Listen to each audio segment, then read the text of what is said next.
Iziko lijukene nezifo zosulelayo lithi uninzi lwabantu abasuleleke yile ntsholongwane bakwiphondo laseNtshona Koloni zekulandela iphondo laKwaZulu-Natal.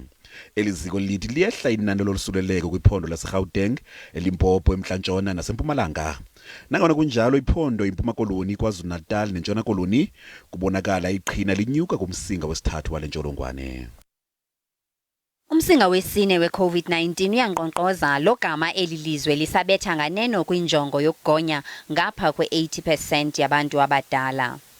Our findings show is that 72% of adults are currently willing to be vaccinated, and this is very positive news. It's an increase in the findings that we had at the beginning of the year. Sezihambele phambili kumazwe aphuhlileyo izicwangciso zesitofu sesithathu sePfizer ukuxhobisa umzimba kwiintlobo ezintsha zentsholongwane ye-COVID. The rationale for this is that the booster may be needed in order to combat new variants of COVID. And in many ways, this is very similar to how flu vaccination works. Many people get vaccinated against flu every single year. And actually, the vaccination that they take is slightly different every year. Factors like vaccine hesitancy. Ukuhanjiswa kweenkcukacha zobuxoki ngomnye unobangela wokungagonyi kwabantu. Abo bagonyileyo bavakalisa ukuba bebenayo intandabuzo ngaphambili. The injection was the biggest fear.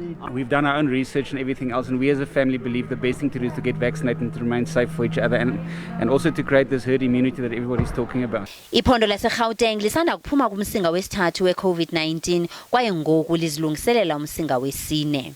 What we are currently doing is also preparing for the fourth wave, and we are busy making sure that all the facilities are ready for the fourth wave. Uluntu luyakhuthazwa ukuba lugonye ngobuninzi.